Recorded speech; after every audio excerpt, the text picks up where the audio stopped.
My mother,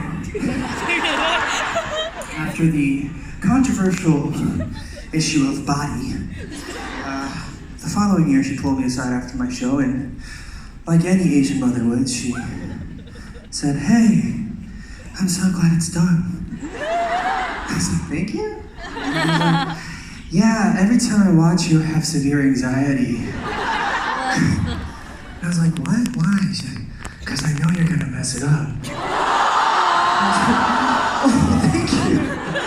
Oh, so thoughtful, because in Asian mom talk, that's a solid A minus. It's an A, right? So she's like, "Yeah, whenever you go up for those high notes, I just know you're just gonna miss them all, and just get really tense and I look away." And I was like, "You know it's music, so you hear it." Closing your eyes doesn't help. She's like, "Yeah, I do it anyways. It just passes quicker." I was like, "Okay." So my mom, she wasn't always the most encouraging of my career as a singer, because it's not a real job. So, you know, she until a few years ago was like, "So when are you gonna get a real job?" I was like, "Wow, I think this is a real job." And she's like, "But like, people like you?" I was like, "I don't know, like, maybe." And she was like, "Why?" And she's like, "And people like know you?" I was like, "Yeah." She was like, "Are you sure?" And as she's saying this, a bus with my face on it was driving by. I was like, "Mom, that's me." She's like, "That's not you. That is a Photoshop version of somebody else." So, it's all good though, you know, she's come around, she's becoming more supportive, and she likes coming to my shows now, and she's not as stressed. And it's very offsetting. I wondered, why is this happening? And I realized that she's becoming more American, you know? And I try to find the source, the root of this change. And I realized it's because my brother Eddie recently got married.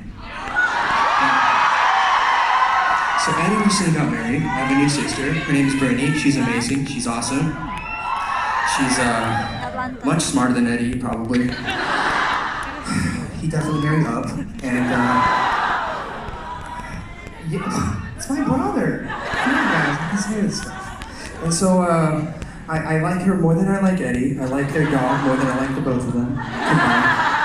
It's a beautiful dog. So my mom, you know, well, here's a catch. She's not Korean, right? And a few years ago, that was a big issue, because she was like, she's not Korean. And it's like, I don't know, it's like 2020, who cares, right? Like, love is love. So my mom has been trying to become more American. She's like, "I want to buy Brittany all these gifts and take her shopping and teach her how to cook Korean food." And I was like, "Yo, you can buy me the gifts and you can take me shopping." And she's like, "No." You know, whatever. But the extent to which she's becoming more American is, a few weeks ago, I'm in Korea, I get a text from my mom before I leave for tour. It starts with, "Dear Eric." Immediately, alarms. My mom's been kidnapped or she's been hacked. There are only two options here. Because no Asian mom ever starts a text with "Dear Eric." Does not happen. Asian mom texts start with "Yeah! Yeah! That's how it starts. So, I was like, what's going on? And I continue to read, and the text says, "I am so proud of you." Again, what? Like, what? And it continues, for taking a non-conventional career path. Whoa, dude, she does not know that word. So, she is kidnapped. This is a ransom note. Like, I FaceTime her to be like, "Are you alive? Is it you?" It was her. Thank God, nothing bad happened. She became like encouraging and stuff all of a sudden. It was like very weirding me out because, you know, growing up, she was never like that. You know, even when I got on TV, she's like, "I'm glad you're finally doing this because you will know how bad you are." And I was like, "Oh!" So again, imagine my surprise when I get this text. But she's coming around, she's like, hey, after the Atlanta, she's like, I want to come back, can I come to another show? I was like, yeah, cool, like, love you too, thank you. And people are always like, why are you telling this story in the middle of a concert? This talk is going like 5 minutes too long. I know.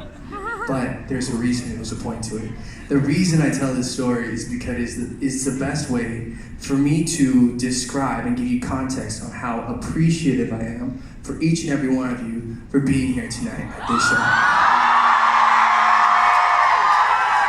Because it took me almost 9 to 10 years to be able to do this massive tour and to be able to sell out this venue in Vancouver.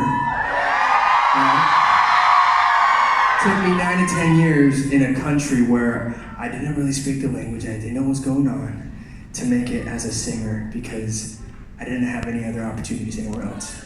So, you guys being here is hopefully not only just a good time and a great show and a great experience, but it is a statement from each and every one of you that you are for inclusion and diversity and representation and music and entertainment.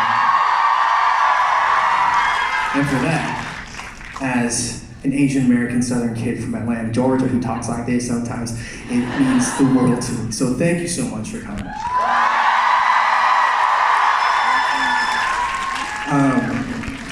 So, before I sing my next song, I just want to say, 10 years, it's flown by. It's been amazing, I'm blessed, I'm thankful, you guys are the best. But there are always highs and lows in life, and that's just kind of the way it is. But I just wanted to encourage y'all to check in with yourselves and ask yourself, how are you doing? You doing good? You happy? You healthy? You healthy? You good? You happy? Check in with the people around you. And just to have that conversation with yourself. And on that note, this next song is called How Am I Doing?